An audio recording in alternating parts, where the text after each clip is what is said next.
Bismillahirrahmanirrahim. Alhamdulillah Rabbil Alamin. Assalamu alaikum warahmatullahi wabarakatuh. I am Mohammed Ismail, the teacher of English. Today we will take the word formation. Last lesson we have learned some about word formation. Word formation, we said there are suffixes and prefixes, so we learned prefixes. Now we are going to learn the suffix. First, what's a suffix? Suffix is a syllable added to the end of a base word. For example, happy plus NESS forms happiness with noun. So when we add a syllable after the word or base word, we find a new word. A suffix creates a new word that's derived from the base word. Let's learn the uses of a suffix. Suffixes such as AL, ANC, ENC, MENT, ION, AR, etc. can be used to form nouns from verbs.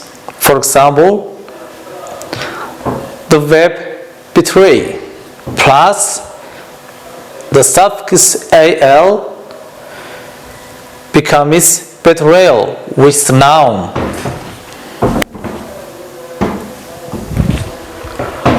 The following table contains nouns from verbs. Now here there are verbs and here there are nouns. Accept plus ANCE becomes or vomits acceptance with noun. Correspond plus ENC forms the new word correspondence with noun. Is derived from correspondent with verb. Manage plus MENT forms the new or nouns management. Management is a noun derived from manage. So when we added MENT with suffix, we find the noun management. Protect plus ION. Protect is a verb. When we add ION with suffix, we find the noun protection. White with verb plus ER becomes whiter with noun.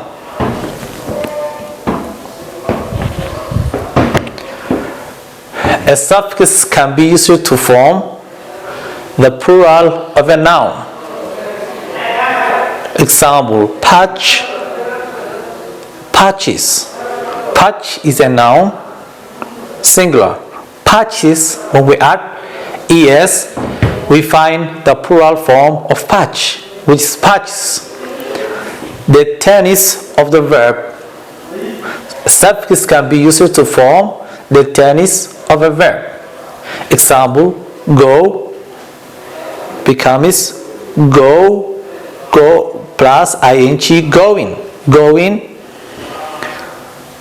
A suffix can also be used to form the comparative degree and the superlative degree of an adjective.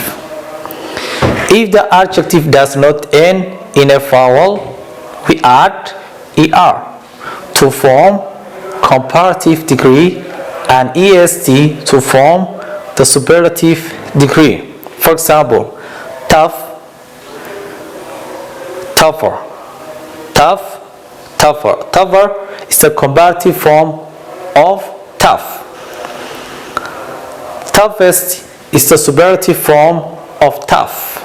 So we added er to make the comparative form of adjective and est to form the superlative degree of an adjective. If the adjective ends in e, we add r to form the comparative degree and add st to form the superlative degree. For example, free, freer. Freer is the comparative degree of free. Free, freest. Freest is the superlative degree of free. If the adjective ends in y, we replace the y into I and add er to form comparative degree and est to form the superlative degrees. When you want to make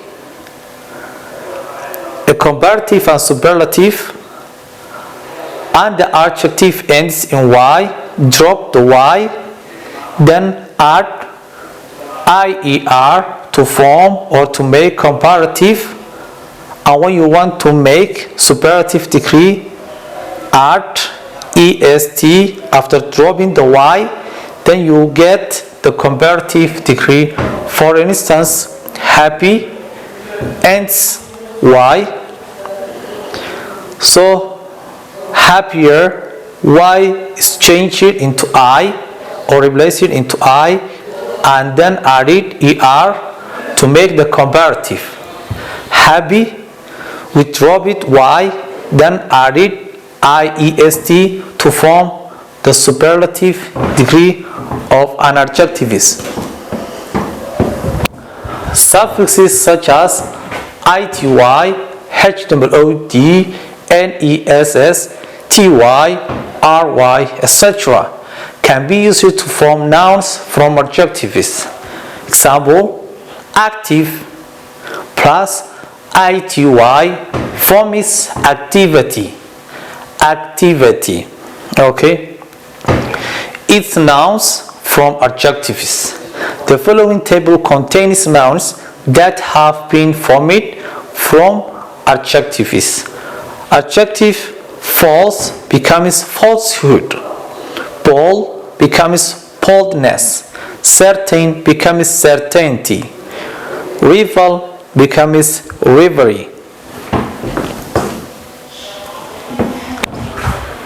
Such as suffixes such as ise, ify, en, etc. can be used to form verbs from nouns.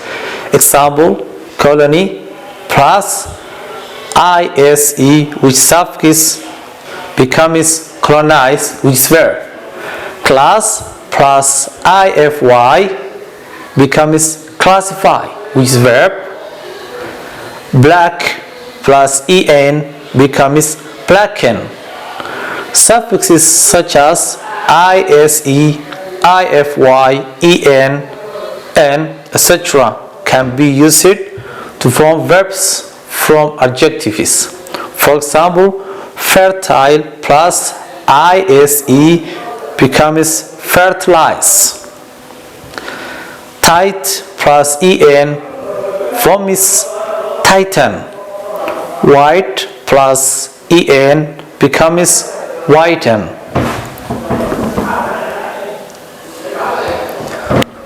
So we will conclude our lesson here, and we have learned today the definition of suffix, how to use suffix, examples of suffix. So inshallah we will see the next lesson. Assalamu alaikum wa rahmatullahi wa barakatuh.